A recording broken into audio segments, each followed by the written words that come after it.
오늘 함께 나누실 하나님의 말씀은 사무엘상 1장 19절에서 28절입니다. 찾으시는 저와 여러분이 한 절씩 교독하도록 하겠습니다. 19절. 그들이 아침에 일찍이 일어나 여호와 앞에 경배하고 돌아가 라마의 자기 집에 이르니라. 엘가나가 그의 아내 한나와 동침함에 여호와께서 그를 생각하신지라.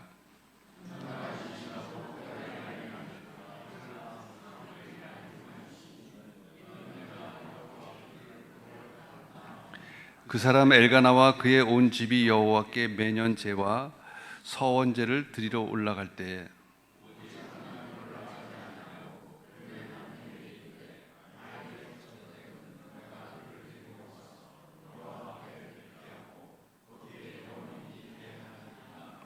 그의 남편 엘가나가 그에게 이르되 그대의 소견에 좋은 대로 하여 그를 젖되기까지 기다리라.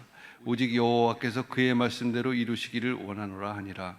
이에 그 여자가 그의 아들을 양육하며 그가 젖되기까지 기다리다가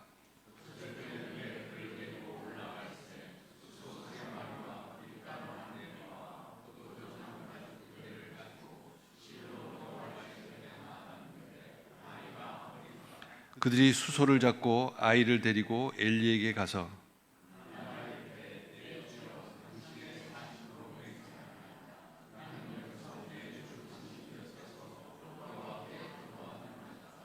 이 아이를 위하여 내가 기도하였더니 내가 구하여 기도한 바를 여호와께서 내게 허락하신지라.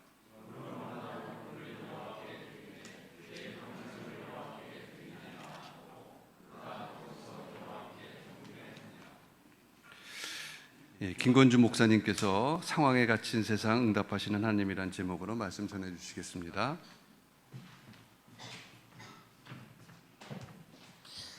서로에게 잠시 인사하셨으면 좋겠습니다. 당신 때문에 봄이 오고 있어요. 이렇게 인사하시겠어요?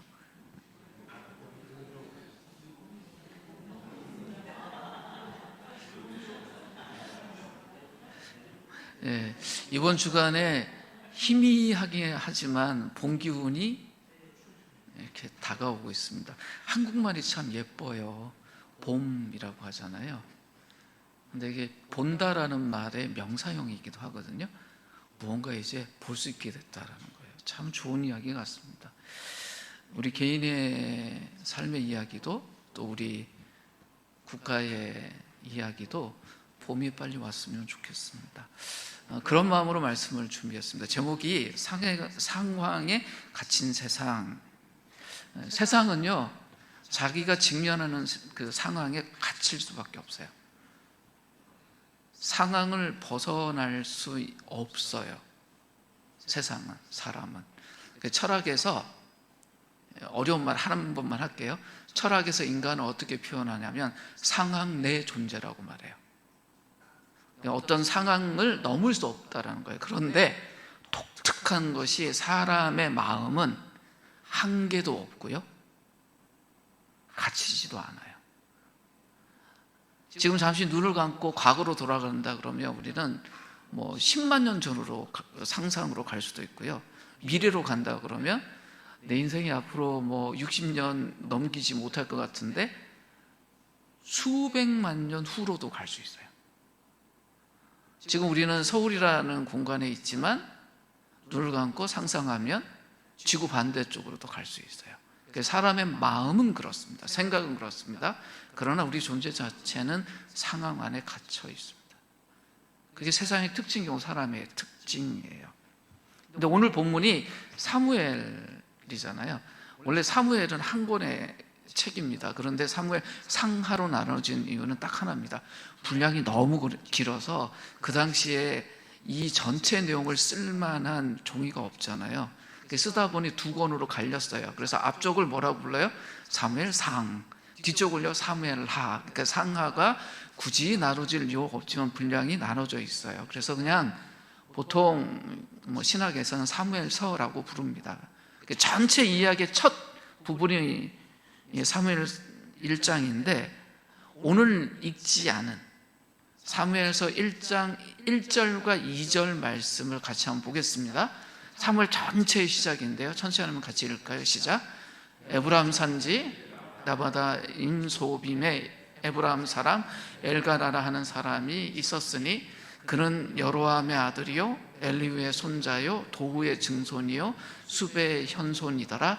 그에게 두 아내가 있었으니 한 사람의 이름은 한나요 한 사람의 이름은 브린나라. 브린나에게는 자식이 있고 한나에게는 자식이 없었더라. 이렇게 시작해요. 사무엘이라는 중요한 책을 시작하는데 사무엘이라는 이름은 나오지 않고요, 엘가나는 남자 이야기를 하는 것 같은데 가만히 보면 엘가나 이야기가 아니라 엘가나 아내인 한나 이야기를 해요. 근데 엘가나라는 사람에 대해서 굉장히 자세하게 이야기하는데 이분의 4대까지도 추적을 하죠. 그러니까 엘가나가 어떤 사람인지 어디에 사는 사람인지 뿐만 아니라 그의 아버지가 누구고 할아버지가 어떻고, 그래서 4대까지 추적해요. 그러니까 엘가나 집안이 어떤 거예요? 우리말로 하면 뼈대 있는 집안입니다. 근데 이 뼈대 있는 집안에 이 남자를 주목하는 것이 아니라 사무엘서는 누굴 주목해요? 한 여인. 본문 다시 한번 띄워주시겠어요? 근데 그 여인의 특징을 뭐라고 말합니까? 자식이 없었더라. 사무엘서가 이렇게 시작을 해요. 결혼했는데 오랫동안 자녀가 없었던 한 여인. 성경 읽을 때 중요한 질문이 왜여야 한다고 말씀드렸잖아요. 사무엘서는 시작하면서 왜 이 불임의 한 여인을 주목하고 있을까요? 이 질문을 하지 않으면 사무엘서에 나오는 수많은 이야기들을 놓쳐버립니다. 질문 하나 드릴게요. 우리 국가로 보면 굉장히 엄중한 시기에 김 목사는 왜 이 본문을 들고 오늘 말씀을 나누려고 할까요? 설교를 들고 나눌 때 그 질문을 하셔야 돼요. 왜 굳이 이 시기에 이 말씀을? 그게 없으면 모든 말들이 그냥 지나가 버립니다. 한국교회가 그랬습니다. 한국교회 안에 좋은 설교가 참 많았습니다. 우리가 기억하는 옥 목사님이란 멋진 설교자도 있습니다. 한국교회뿐만 아니라 세계적으로 이런 설교자가 또 나올 수 있을까라고 평가되는 분입니다. 그래서 영국에 있었던 존 스토트, 그 다음에 오카는 목사님, 이런 분들이 20세기의 중요한 설교자로 비교되기도 하고 그분들을 연구하는 그런 논문들도 수백 편씩 나와요. 근데 그 말들이 다 어디 갔습니까? 그 말을 한 사람에게 문제가 있는 게 아니라 그 말을 들은 사람들에게 문제가 있습니다. 오늘 말씀도 마찬가지입니다. 도대체 왜 사무엘서는 이 불임녀 한나의 이야기로 시작을 할까요? 그 시대의 모습이 그랬습니다. 불임의 시대였어요. 어떤 말이냐? 하나님의 백성들이 약속의 땅 가나안에 들어갔어요. 사무엘서의 배경은 광야가 아닙니다. 노예로 살던 이집트의 이야기도 아니고 이들이 하나님의 백성으로 하나님 땅에 들어와서 그 기다리던 그 약속의 땅에서 벌어지는 그 이야기예요. 그런데 그들의 실제 모습은 어땠냐? 결혼해서 오랜 시간이 지났지만 마치 자녀를 낳지 못하는 가족처럼 생명을 낳지 못하는 그런 시대를 살고 있었습니다. 오늘 본문에 보면 이런 이야기예요. 엘가나가 굉장히 경건한 사람이었다. 그래서 매년 중앙에 성소가 있던 실로라는 곳에 와서 하나님께 경배하며 제사 드렸다. 모든 사람이 그랬던 게 아니에요. 근데 이 가족은 그렇게 했어요. 근데 엘가나에게 두 아내가 있었다. 아내가 둘이 있었다면 이 가족이 경제적으로 부유했을까요? 부유하지 않았을까요? 상당히 부유했을 것 같습니다. 그러니까 영적으로도 풍성한 삶을 살고 육적으로도 굉장히 풍성한 삶은 살고 있는 그런 가족이었어요. 그런데 무슨 이야기를 하냐면 두 아내 중에 한 아내는 자식이 있고 한 아내는 자식이 없었다. 그러면 이 남편에게 불임의 이유가 있어요? 없어요? 없어요. 그러니 이 한나가 불임이었다라는 것은 오롯이 누구의 몫이 됩니까? 한나의 몫이 돼요. 그러니 아이가 있었던 이 불임나가 늘 한나를 약 올리고 괴롭히는 거예요. 근데 오늘 본문 유심히 보면 한나라는 이름이 먼저 소개되거든요. 한나와 불임나라고 하고, 자녀가 있을 때는 불임나에겐 자녀가 있었지만 한나에겐 자녀가 없었다. 근데 성경이 참 재밌는 게요, 사람들의 이름을 이야기할 때 순서에 의미가 있어요. 자, 이 엘가냐라는 남자가 누구랑 먼저 결혼했을까요? 한나하고 먼저 결혼했습니다. 그러니까 한나하고 참 사랑을 나누고 깊은 그런 부부의 관계를 맺고 있었는데, 불임나라는 아내가 또 있어요. 그러니까 이 불임나라하고 결혼하게 된 이유가 무엇이었을까요? 오늘 성경은 침묵해요. 무엇 때문에 그랬을까요? 자식이 없어서. 그래서 불임나하고 결혼을 했는데, 자식이 없었으면 한나 탓이 아닌 게 드러날 텐데 자녀가 생겼어요. 한나의 상황이 어땠을까요?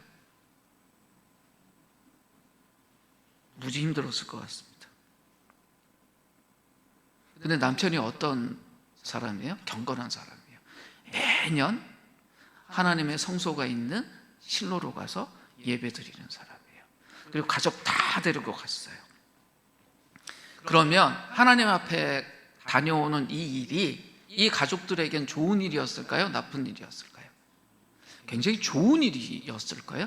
그런데 이 일이 딱 한 사람에게는 괴로운 일이었어요. 누구에게요? 한나에게. 생각해 보세요. 하나님을 만나고 하나님을 경험하는 예배에 참석한다 그러면 우리가 다들 와 좋겠다 해야 되잖아요. 그런데 누구 한 사람? 한나는 그 예배에 참석하고 올 때마다 괴로움이 훨씬 더 커졌다라는 것이 오늘 본문의 이야기예요. 무슨 이야기냐? 예배에 참여한다고 해서 평소에 어떤 모습이 생기지 않는다는 거예요. 잘 보세요. 엘가냐라는 이 경건한 남자는 예배에 참석했을 때 어떻게 됐어요? 본인이 기존에 갖고 있던 그 경건함들이 훨씬 커져서 자신의 삶의 영역 안에 있는, 자신의 살아가는 아내이지만 비어버린 게 있는 한나에게 대해서 따뜻한 마음이 훨씬 더 커져서 한나를 향한 사랑을 구체적으로 자신의 재물을 가지고 표현을 하는 그 마음이 커졌어요. 근데 불임나라는 이 여자는 평소에도 자기는 자녀가 있고 한나는 자녀가 없는 것 때문에 약 올리고 은근히 괴롭히고 이러던 이 여자가 이 실로에 와서 예배만 드리고 나면 어떻게 해요? 평소보다 훨씬 더 악독한 인간이 돼갖고 한나를 괴롭히는 거예요. 성경이 우리에게 이야기하는 게 있습니다. 예배할 때 뭘 가지고 나오든요, 그건 커져요. 좋은 것을 들고 오잖아요. 그럼 하나님 앞에서 그게 훨씬 커져요. 그러나 부정적이고 잘못된 걸 들고 나오잖아요. 그럼 불임나처럼 그것이 커져요. 지금 한국 사회 안에 벌어진 일이 뭡니까? 하나님의 이름으로, 그리스도의 이름으로, 교회의 이름으로 모이는데 한쪽에서는 사랑과 평화에 대한 이야기가 점점 커져가는 것 같지만 한편에서는요, 폭력을 이야기를 해요. 최근에 뉴스나 영상을 보다가 척살이라는 단어를 넣고 저는 기겁을 했습니다. 근데 그게 그리스도인들이 모인 집회였어요. 자신과 견해가 다른 사람을 척살하겠다? 너무 힘들었습니다. 근데 성경에 보니까 불임나가 그런 사람이에요.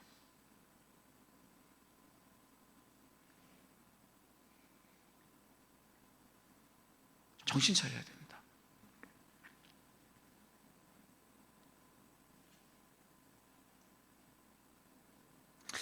구약에서 이 불임이라는 단어는 굉장히 수치스러운 것이었습니다. 구약 성경에 불임을 경험한 여러 여인들이 등장하죠. 믿음의 조상이라고 말하는 아브라함의 아내도 한동안 불임 때문에 힘들어했습니다. 그런 사람이 한둘이 아니었죠. 근데 요셉의 어머니 라헬도 한동안 불임이었습니다. 근데 요셉을 낳고 나서 이 양반이 한 고백이 있어요. 창세기 30장 23절에 보면 이렇게 이야기합니다. 그가 임신하여서 아들을 낳으니 하나님이 나의 부끄러움을 벗겨주셨구나 하고 생각하였다라는 고백이 있어요. 불임이란 게 그 당시 여인들에겐 죽음보다도 더 무거운 죄처럼 여기고 있었습니다. 나엘이 이런 고백을 했어요. 그럼 한나도 어땠을까요? 난 참 불쌍한 여인이다, 난 수치스러운 여인이다, 이런 마음을 가지고 늘 살았겠죠. 실로에 가서 예배를 드리고 올 때마다 이 한나의 마음이 어땠을까 한번 상상해 보십시오. 그런데 오늘 이 사무엘서 1장에서요, 이 한나가 불임하게 된 이유와 그 이후에 출산하게 된 이유가 한나 때문이 아니라고 말을 해요. 굉장히 독특한 이야기를 하나 합니다. 1장 5절하고 19절, 20절 말씀을 동시에 한번 보죠. 무슨 말을 하냐면 이렇게 이야기를 해요. 그러나 여호와께서 그에게 임신하지 못하게 하셨다. 그리고 뒤에 가면 엘가냐가 그의 아내 한나와 동침함에 여호와께서 그를 생각하신 자라 한나가 임신하고 라고 해요. 유심히 보십시오. 엘가냐와 한나 사이에 자녀가 없었지만 이 둘의 부부관계는 굉장히 사랑스러웠습니다. 깊었습니다. 그러니까 아내가 아이를 같이 오랫동안 갖지 못한다고 해서 둘 사이에 성관계가 없었던 게 아니에요. 그러나 어때요? 계속 아이를 갖지 못했어요. 그런데 어느 날 아이를 갖게 돼요. 근데 이 모든 불임과 출산에 대한 이야기들 뒤에 누가 계시다고 말해요? 여호와께서 계시다라고 말합니다. 사무엘서가 이야기하는 게 뭐냐면 이 이야기예요. 우리가 직접 경험하고 만질 수 있는 역사적인 이야기들이 실제로는 그 뒤에서 정말로 일하시는 분이 있다라는 것을 이 사무엘서가 이야기를 합니다. 오랫동안 힘들어하던 불임녀였던 한나의 이야기를 시작하면서 그런 이 한나가 오랫동안 임신하지 못했던 것, 그리고 출산하게 된 모든 것들이 여호와께 그 원인이 있었다라고 이야기를 해요. 이걸 가지고 사무엘서의 이야기들을 볼 수 있고 이 이야기를 우리의 삶에 적용할 수 있어야 합니다. 이틀 안에서 이 한나라는 여인의 기도에 대해서 오늘 좀 살펴보려고 합니다. 한나가 구약 성경에 나오는 불임 여성들 중에 한 명이잖아요. 그런데 그 수많은 불임의 여성들 중에 이 여인이 독특함이 하나 있어요. 아브라함의 아내 사라가 오랫동안 불임이었는데 우리가 성경 보면 하나님 나 아들 좀 낳게 해주세요 기도했다라는 기록이 있어요? 없어요. 요셉을 낳은 라헬이 나 지금 힘들어 죽겠어요 하지만 나 아들 주세요라고 기도했다라는 이야기 있는가요? 없어요. 그런데 오늘 본문에 나온 이 한나는 하나님께 아들을 달라고 기도한 사람, 호소한 사람이에요. 아들을 낳으면 그 아들을 하나님께 바치겠다고 서약한 사람이에요.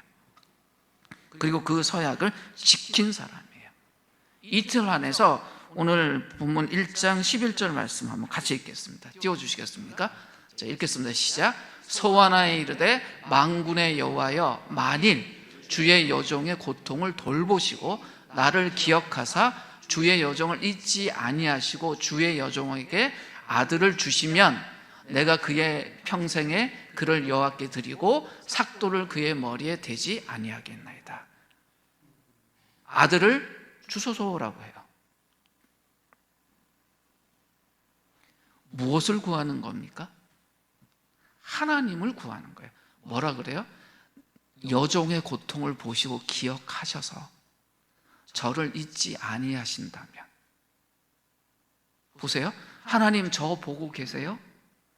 그러시다면 저에게 아들 주세요. 아들 주세요라는 말을 먼저 하지 않았어요. 주님, 주의 여종이 여기 있는데 저 힘들어하는 거 보고 계세요? 저 기억하세요? 그러면 저를 잊지 마시고요, 저를 돌보고 계시다는 것, 잊지 않으시다라는 것을 아들을 주시는 것으로 저에게 보여주셨으면 좋겠어요. 그러니까 한나는 지금 뭘 구하고 있어요? 하나님을 구하고 있어요. 가만히 보십시오. 자신이 아이 낳지 못하는 이 문제를 가지고 한나가 남편에게 가서 문제 털어놓고 나 너무 힘들어 그런 말 했나요? 하지 않았습니다. 불인나의 나쁜 점들에 대해서 하나님께 일러 바쳐요? 하나님 나 힘들어 죽겠어요. 나보다 늦게 이 집안에 들어온 저 여자 자기 아이 낳았다고 저러는데 아유 미치겠어요 이런 말 하지 않습니다. 오로지 뭐만 구합니까? 하나님만 구해요. 왜 그랬을까요? 한나가요 정말 자기 남편이 자기를 사랑하고 자기를 위한다는 걸 알아요. 그런데 기대하고 믿을 놈이 못 된다는 걸 알았어요. 왜? 열심히 사랑하고 관계를 맺지만 아이를 낳지 못하잖아요. 그러니까 자기가 기대고 의지할 수 있는 존재가 누구밖에 없다는 걸 알아요? 하나님밖에 없다는 걸 아니 남편에게 가서 투덜거리지도 않고 불인나에 대해서 뭐라고 말하지도 않고 뭐만 구해요? 하나님만 구해요. 근데 이것이 성경에서 우리 선배들이 우리가 해야 되는 기도의 핵심이라고 이야기하는 거예요. 시편 35편 1절 말씀 한번 같이 읽겠습니다. 같이 읽을까요? 시작. 여호와여 나와 다투는 자와 다투시고 나와 싸우는 자와 싸우소서. 시편에 이런 말씀이 있습니다. 시편의 전체 주제가 하나님을 향한 예배고 하나님을 향한 기도인데 진짜 기도가 뭐냐면 내 싸움을 하나님께 맡기는 것이 진짜 기도예요. 이게 왜 중요하냐면 내 삶의 진짜 주인이 누구인지를 아는 사람은 그 주인에게 그걸 의탁하거든요. 어린아이들이 애들끼리 싸우다가 안 되면 누구를 개입시켜요? 부모를 개입시키잖아요. 그런데 그 아이가 좀 생각해 보니까 아무리 우리 집에 그 형이나 누나나 아버지를 데려와도 질 것 같아요. 그러면 아버지인데 부탁할까요? 삼촌인데 부탁할까요? 잘 싸울 만한 삼촌인데 부탁할 거란 말이에요. 무슨 말인지 이해 가세요? 자기 싸움을 누군가에게 맡긴다는 건 그 맡기는 대상이 되는 그 존재를 진짜 기대하고 믿는다는 거예요. 뒤집어서 우리 인생에서 어떤 내가 싸워야 될 일들이 있을 때 그것을 하나님께 맡기지 않는다 그러면 그건 하나님을 기대하지 않는 것이고 참된 기도가 아니라는 의미입니다. 하나는 마음의 고통이 심했습니다. 가족 전부가 1년에 한 번씩 예배 드리러 오고 제사 드리러 올 때 다들 기뻐했지만 한나는 마음속에 어때요? 고통이 심했어요. 아주 심했습니다. 그래서 그 성막에 들어와서 기도했습니다. 근데 그 기도하는 모습이 어땠을까요? 고통 속에 있으니 보통 사람하고 달랐을 것 같아요. 그래서 오늘 성경에 보면 입은 열심히 움직이지만 기도 소리가 들리지 않는다. 그러니까 큰 소리로 못해요.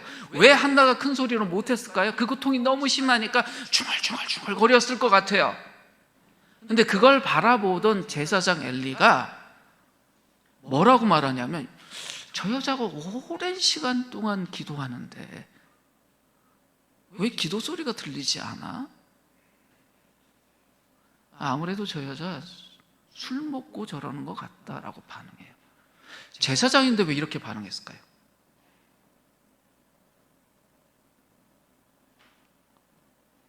그 질문 하셔야 됩니다. 엘리가 왜 이렇게 반응을 했을까요? 멍청해서? 아닙니다. 이런 기도를 처음 본 거예요. 제사장이니까 그 곳에서 수많은 사람들이 기도하는 걸 봤을 거 아닙니까? 그런데 한나처럼 기도하는 사람이 없었던 거예요. 무슨 말입니까? 형식적으로 기도하는 사람들이 있었지만 이 한나처럼 참된 기도하는 사람을 처음 본 거예요. 그러니까 어떻게 생각해요? 자기가 늘 봤던 경험의 틀에서 저 여자는 분명히 뭐한 사람이다? 술 먹고 중얼중얼거리고 있다. 그러니까 다른 사람처럼 기도하지 못하는 건 다른 사람처럼 기도한다고 와서는 또박또박 말하지 못하고 중얼거리고 있다라고 오해해버린 거예요.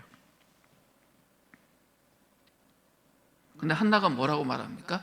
저는 술 마신 것이 아니고 제 심정을 하나님께 그냥 이야기한 거예요. 잘 들어보세요. 제 심정을 하나님께 이야기한 거예요 라는 말 속에 그래요 당신이 보듯이 술 주정하는 것처럼 제 문장이 제 언어가 아름답지도 않고 온전하지도 않고 그래요. 그렇게 보실만 했을 거예요 라는 말이 있어요. 무슨 말입니까?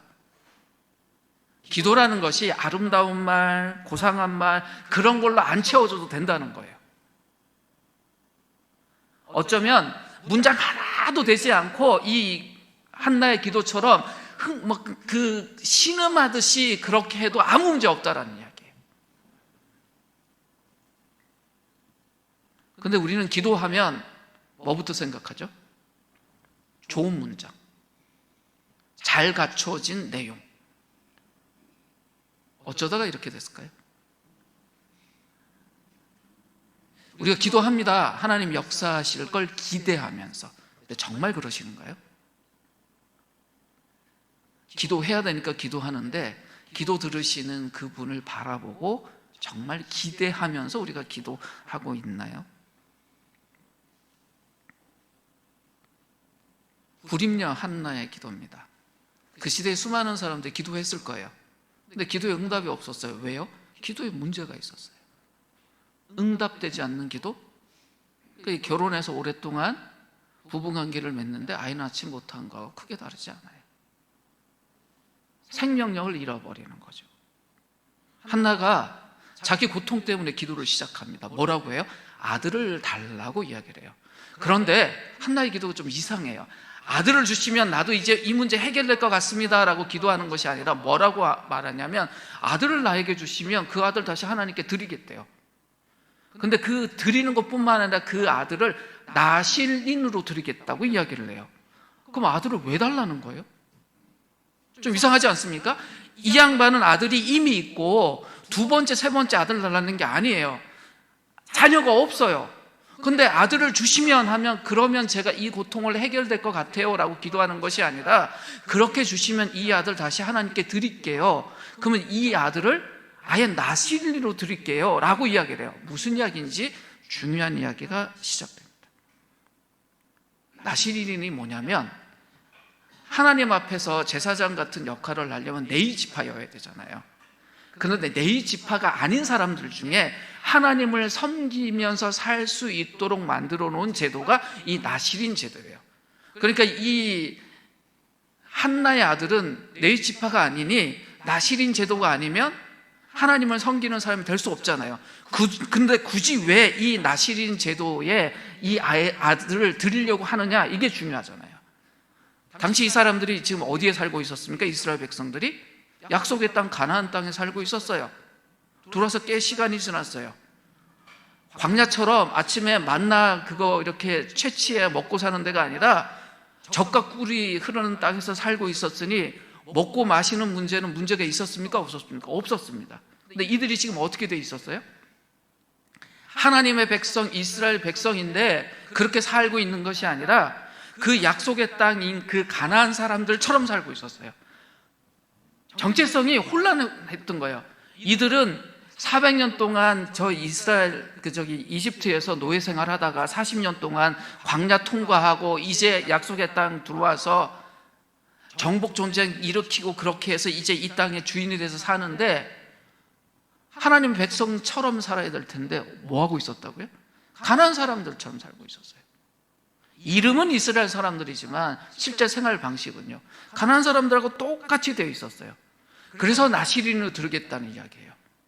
가나안 문화의 특징이 몇 가지가 있습니다. 무슨 이야기예요? 포도주와 독주를 마시지 않게 하겠다. 가나안 문화가 풍성한 문화니까 그분들이 평소에 뭐 했을까요? 그 풍성함을 술 마시고 하면서 서로 경축하고 이런 문화가 있었어요. 그런데 지금 이스라엘 백성들 거기 푹 빠져 있었다는 거예요. 근데 아들을 주시면 나실인으로 드리겠다, 이게 무슨 이야기입니까? 이런 잘못된 것들을 끌어낼 수 있는 하나님의 일을 시작하는 데 있어서 이 아들을 드리겠다라고 이야기하는 거예요. 한나가 참 대단한 사람입니다. 자기 개인의 고통 때문에 기도를 시작했지만 그 기도가 어디를 향하고 있어요? 자기 상황의 한계, 그 고통에 매여 있는 것이 아니라 불인나에게 복수하겠다라는 데 갇혀 있는 것이 아니라 그 아들 출세시켜서 그동안 누리지 못했던 어떤 영화를 누리겠다는 것이 아니라 그 사회가 병들어 있는 그 병을 하나님이 고치시는데 그 아들을 드리겠다라고 이야기를 해요. 아들을 얻기 전에요. 그리고 나서 아들을 얻었잖아요. 아들을 얻고 나서 그의 이름을 사무엘이라고 지어요. 1장 20절에 보면 나와 있습니다. 같이 한번 읽을까요? 1장 20절 띄워주세요. 같이 읽겠습니다. 시작. 한나가 임신하고 때가 이름에 아들을 낳아 사무엘이라 이름하였으니 이는 내가 여호와께 그를 구하였다 함이더라. 임신하고 일주일 만에 아이 태어나는 게 아니잖아요. 10달이잖아요. 자, 임신을 인지하고 나서 이 아이가 태어날 때까지 아이의 이름을 어떻게 지어야 될까 이 엄마가 고민 안 했을까요? 정말 오랫동안 고민했을 겁니다. 그리고 정한 이름이 사무엘이에요. 이게 무슨 뜻이냐면 하나님이 응답하셨다는 뜻이에요. 아이가 태어나서 이렇게 성장할 때 엄마가 자꾸 아이를 부를 거 아니에요. 뭐라고 불러요? 사무엘아, 사무엘아. 이 이름을 부를 때마다 한나가 뭐 생각했을까요? 하나님은 내 기도에 응답하신 분이야. 거기에 머물렀을까요? 오랫동안 내가 불임했을 때, 기도했을 때 하나님이 들어주신 분이었어. 그렇다면 사무엘아, 사무엘아 부르면서 한나는 뭘 생각했을까요? 우리가 이 잘못된 상황에 머물러 있을 것이 아니라 하나님께 기도해야 돼, 기도해야 돼 라는 생각을 계속 했을 겁니다. 한나의 이야기가 우리에게 던져주는 주제가 있어요. 우리 인생은 주어지는 상황이 있습니다. 내가 만든 게 아니에요. 지금 우리가 겪고 있는 이 상황도 내 몫이 조금은 있겠지만 엄청난 일들 툭 던져지잖아요. 어떤 분이 저인데 그런 이야기 한 적이 있습니다. 한 10년 전쯤이었어요. 저보다 5살 많은 인생의 선배인데 그분은 저를 김 선생이라고 부르는데, 김 선생은 한국에서 안 태어나고 미국에서 태어났으면 훨씬 더 인생이 폭이 컸을 것 같습니다. 그래서 왜요? 그랬어요. 한국적으로 생각 안 하시잖아요. 그래서 그러긴 해요. 근데 그런 서양에서 태어났으면 훨씬 더 좋았을 거라고. 그래서 제가 그 이야기를 또 2시간 동안 그렇다고 생각했어요. 내가 상황이 한국에서 태어나지 않고 미국에서 태어났으면 좋았을 거래. 한 2시간 생각하다 뭔 생각 드는 줄 아세요? 이 생각해서 바뀌는 게 뭐가 있어? 뭐 50년 전, 60년 전으로 돌아가서 저 태어나기도 전에 어머니나 아버지 보고 미국으로 빨리 이민 가야 된다고, 나 미국에서 태어난다고 뭐 그런 말 할 수도 없는 거잖아요. 우리 인생이 상황 안에 있어요. 그런데 그 상황이 우리 인생을 결정하지는 않아요. 한나 보세요. 불임녀였어요. 얼마나 인생이 고통스러웠어요? 그런데 자기에게 주어진 그 불임이라는 그 상황에 대해서 어떻게 반응합니까? 하나님 아들 주시면 저 이렇게 할게요라고 해요. 중요한 게 뭐냐면 상황이 아니라 그 상황에 대한 자기 인식이 중요해요. 강현우라 아주 유명한 한 분이 그런 이야기 하더라고요. 우리 인생 살다 보면 중학교밖에 못 나온 분들이 계세요. 공부를 많이 못했죠. 그래, 나 중학교밖에 못 나왔다. 이거는 팩트예요. 상황이에요. 그런데 그것이 인생 결정하지 않는다는 거예요. 그렇게 된 것에 대해서 내가 어떻게 인식하고 그걸 어떻게 규정하느냐에 따라 달라진다는 거예요. 맞는 말이에요. 같은 상황 만나도 어떤 선택을 하냐에 따라서 우리 인생이 달라집니다. 견디기 힘든 고통을 직면했을 때 어떻게 반응하냐? 극단적인 한 예가 한나였어요. 어땠어요? 정말 힘든데 하나님 앞에 기도하잖아요. 그 극단적인 한 반대편에 누가 있냐면 욥이 있어요. 욥의 인생이 정말 힘들 때 욥의 아내가 욥에게 뭐라고 말하는 줄 아십니까? 욥기 2장 9절 말씀 한번 보겠습니다. 같이 읽을까요? 그러자 아내가 그에게 말하였다. 이래도 당신은 여전히 신실함을 지킬 겁니까? 차라리 하나님을 저주하고서 죽는 것이 낫겠습니다.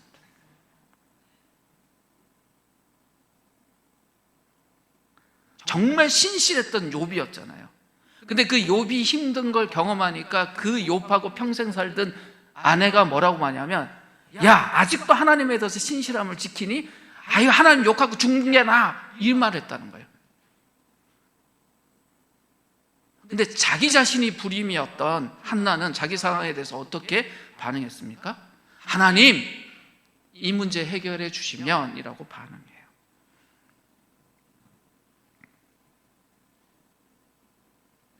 욥이나 한나나 그 상황 앞에서 자기 자신을 낮춰요. 그리고 하나님을 높입니다. 하나님은 한나에게 자녀가 없게 하셔서 정말 그 인생에서 가장 낮은 자리에 있었어요. 한번 상상을 해보세요. 한나가 엘가냐라는 정말 멋진 청년하고 결혼했는데 뼈대 있고 부유한 집안이에요. 거기에 딱 시집가서 1년 만에 아들을 낳고 또 1년 있다가 딸 낳고 1년 있다가 아들 놓고 살았다고 합시다. 그럼 한나의 인생이 어땠을까요? 와, 주변 사람들이 쟤는 처녀 때도 멋지더니 어우 시집가갖고 정말 멋있어. 그걸로 끝났을 거예요? 근데 한나가 이런 기도했을까요? 예배 갈 때마다 하나님 감사합니다 찬양을 했겠지만 이런 기도했을까요? 안 했을 것 같아요. 근데 한나가 자식 못 낳게 되면서 정말 인생의 바닥을 경험합니다. 그러면서 하나님께 기도해요. 그 기도를 들으신 이후에 사무엘을 보내주세요. 그리고 이스라엘을 살리는 역사를 그를 통해서 이루십니다. 우리 인생에 고통이나 어려움이 없으면 좋지요. 그러니까 절대 이런 기도를 하면 안 됩니다. 하나님, 나도 한나처럼 어려움을 당하게 해주세요. 이건 정말 무식하고 유험한 기도. 이게 아니라 우리 인생 속에 내가 원치 않는 고통과 어려움이 왔을 때 그것을 어떻게 인식하냐의 문제예요. 근데 한나의 이야기가 우리에게 들려주는 게 뭐냐면 그것이 일면 하나님이 우리에게 기도하라고 보내주신 초청장이다라고 이해할 필요가 있다는 거예요. 영국 안에서 종교개혁을 일으켰던, 그러니까 감리교의 창시자가 되었던 존 웨슬리라는 분이 이런 이야기를 했어요. 하나님은 기도를 통하지 않고서는 구원의 역사를 이루시지 않는다. 하나님이 구원의 역사를 이루시는 분이잖아요. 사실 우리가 필요 없어요. 그런데 웨슬리가 무슨 이야기를 하냐면 하나님은 기도를 통하지 않고는 구원의 역사를 이루시지 않는다라고 이야기를 해요. 무슨 말입니까? 전능하신 하나님이 그분의 그 능력으로 모든 걸 다 할 수 있는 분이 굳이 왜 인간의 기도를 요청하시냐는 거예요. 우리 기도가 없어도 하나님은 자기가 하시고 싶은 일을 다 하실 수 있는 분인데 굳이 왜 우리의 기도를 요청하시냐. 한나에 대해서 하나님이 기억만 하시면 한나가 아이 낳을 수도 있는데 굳이 왜 한나에게 고통을 주셔서 하나님 나에게 아들 주시면 이라는 그 기도를 하게 하셨냐는 거예요. 두 가지 이유가 있어요. 하나는 하나님의 이 큰 역사 속에 우리 인간을 하나님의 동력자로 부르시는 거예요. 그리고 우리는 진짜 이 땅에서 살잖아요. 이 땅의 역사의 주인이 하나님이셔서 이 땅의 모든 역사는 하나님의 역사이지만 동시에 우리 인간의 역사예요. 그래서 우리의 몫이 있다라는 것을 하나님 알게 하시는 거예요. 2025년 이 어려운 시기를 통과할 때 우리에게 가장 중요한 게 뭘까? 기도입니다. 입 닥치고 기도하라는 그 의미가 아니라 진짜 기도해야 돼요. 왜냐하면 이 땅의 역사는 하나님의 역사이자 동시에 우리의 역사예요. 우리의 몫이 있어요. 그런데 어떤 기도를 할 거냐? 한나의 기도를 해야 돼요. 나마라는 집에서 살면서 처음에는 한나가 뭐만 생각했을까요? 자기 인생만 생각했을까요? 저 불있나 저것 때문에 난 미치겠다. 하나님 왜 쟤에게는 아들 주고 나에게는 안 줘요? 그 고통이 심했을 거예요. 근데 매년 그 경건한 남편 때문에 실로라는 곳에 가서 자기 집이 아닌 이스라엘의 모습을 봤는데 어때요? 자기랑 똑같아요. 뭐가 잔뜩 있는 것 같은데 생명을 낳지 못하는 그 땅이 보여요. 속이 어땠을까요? 야, 나라도 아들 하나 있으면 이 역사 좀 끝내고 생명의 역사가 시작됐으면 좋겠다. 어느 날 정말 술 취한 것처럼 그 고통 속에서 하나님께 뭐라고 기도해요? 하나님, 이 땅에 수많은 아들들 태어나 있는데 이거 뭡니까? 저희 오랫동안 불임하고 있는 저에게 저를 기억하시고 아들 주시면 그 아들 하나님께 드릴게요. 그럼 이 역사 좀 바꿔봅시다. 하나님이 한나에게 그렇게 반응하셨습니다. 지금 이 시대에 우리에게 필요한 게 뭘까요? 이 한나의 믿음, 한나의 기도입니다. 누구나 예외 없이 자기 한계, 자기 상황에 갇혀서 삽니다. 경험이 많아도 한계가 있고요. 지식이 깊어도 모든 것을 알지는 못합니다. 우리의 인생 경험이 아무리 크고 넓고 깊어도 하나님을 믿고 따른다는 것을 다 이해하기에는 작고 좁습니다. 오늘 본문에서 보면 한나가 하나님을 만군의 주님이라고 표현해요. 그리고 자기는 주님의 종이라고 표현해요. 그것이 정말 믿는 사람의 모습이에요. 하나님의 위대하심을 그대로 인정하고 자기 자신을 낮출 줄 아는 것, 그것이 정말 경건한 사람의 척도예요. 그런 사람이 진짜 기도를 해요. 성경이요, 우리에게 어떤 말씀을 줄 때 이런 것이 규칙이니 이 규칙대로 따라라 이렇게 말씀하지 않습니다. 한나의 이야기처럼 하나의 이야기를 줘요. 그리고 그 이야기 속에 들어오라는 거예요. 우리 보고 뭐냐면 우리 인생이 이러하니 한나처럼 살아가라 라고 말을 하지, 어떤 규칙이 좋아서 이런 식으로 기도하고 이런 식으로 예배하고 그것이 아니라 이 복음의 이야기 속으로 초대하는 거예요. 한나라는 삶의 인생이 참 고통 속에 있었지만 그가 그 고통을 개인의 고통으로 끝내지 않고 그 모든 역사를 바꿀 만한 일로 바꿔갔던 것처럼 하나님의 사람은 그런 사람이야 라고 초대하시는 거예요. 한나의 고통이 오늘 본문 속에 담겨 있습니다. 한나의 기도가 오늘 본문에 담겨 있습니다. 그리고 한나의 헌신이 오늘 본문에 담겨 있습니다. 무엇이 보이십니까? 사람은요, 독도처럼 홀로 떨어져서 살 수 있는 존재가 아니에요. 한나가 처음에는 그랬을 거예요. 자기만 슬프고 자기만 괴로운 사람. 자기 집에 아내가 둘이 있는데 한쪽은 아이 낳고 행복하게 살잖아요. 근데 자기는 아이도 없고 얼마나 불쌍해요. 남편이 자기를 사랑해서 뭔가 많이 주는데 그 모든 것들이 어때요? 날 불쌍해해서 저러는 거지 이렇게 생각하다가 나중에 그 틀이 바뀌어요. 그래서 뭘 생각해요? 내 인생이 정말 좋아지려면 나뿐만 아니라 하나님의 백성인 이 백성의 전체 삶이 바뀌어야 되겠구나.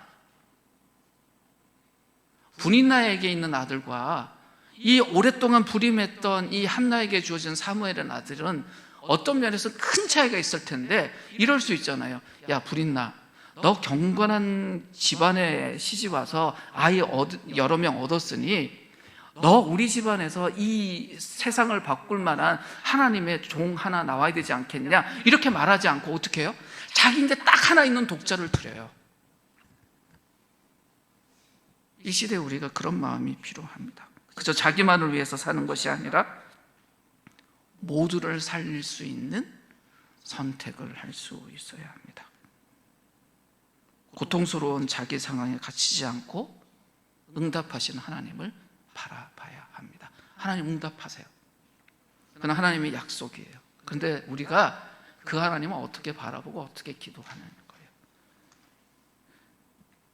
그 성소에서 한나만 기도했을까요? 아니요. 분인나도 기도했을 겁니다. 경건한 남편 따라 거기 가서 기도했겠죠. 근데 불인나의 기도가 무엇인지 우리에겐 이야기하지 않아요. 왜요? 하나님은 한나 같은 인생으로는 우리를 초대하시지만 불인나 같은 인생으로 우리를 초대하지 않으시기 때문에 기록해 두지 않으신 거예요. 우리 스스로 돌아봐야 됩니다. 불인나도 한나도 남편과 함께 그 성소에 같이 있었습니다. 하나님을 예배하고 하나님 앞에 기도했습니다.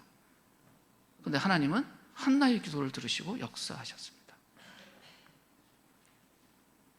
우리가 무엇을 바라보고 무엇을 기도해야 될까요? 그게 지금 이 시대의 하나님의 백성들에게 주어진 말씀입니다.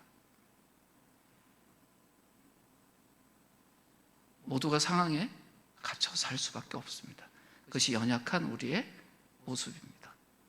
그러나 하나님은 우리가 그 상황을 넘어 하나님의 역사를 바라보고 기도하라고 하세요. 그리고 우리가 드리는 작은 것을 통해 하나님이 일하시겠다라고 이야기를 합니다. 한빛교회 불인나야보다는 한나에 가까워요. 뭐가 없어요. 근데 우리에게 뭐가 있어요? 한나의 믿음이 있어요. 한나의 기도와 한나의 헌신이 있다면 하나님 우리를 통해서 일하실 겁니다. 풍성한 무엇을 많이 가진 무엇이 아니라 정말 하나님을 기대하는, 온전히 바라보는 이들을 통해서 하나님 일하실 것입니다. 그것을 믿고 기도하는 우리들이 되었으면 좋겠습니다. 이 시간 함께 기도할 때 무언가 많이 가진 듯한 이 한국교회가 하나님을 높이고 우리 자신을 참으로 낮추고 한나처럼 기도하고 한나처럼 헌신해서 이 땅에 정말 하나님의 빛을 비출 수 있는 그런 하나님의 사람들, 교회가 될 수 있도록, 우리 자신이 이렇게 한나처럼 기도하고 헌신할 수 있도록 이 시간 함께 기도했으면 합니다. 기도하겠습니다.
하나님, 한나의 믿음을, 한나의 기도를 우리에게 허락하시고 우리가 하나님의 동역자가 될 때 우리를 통하여 이루실 하나님의 일들을 바라보며 우리에게 주어진 삶을 믿음으로 살아가게 하여 주시옵소서. 우리 앞에 놓인 상황을 나의 한계 안에서 바라보는 것이 아니라 만군의 주님이신 주님 때문에 그 상황을 넘어서 모두를 위한 기도를 드리고 모두를 위한 삶의 헌신을 하는 우리가 될 수 있게 하여 주시옵소서. 예수님의 이름으로 기도드립니다. 아멘.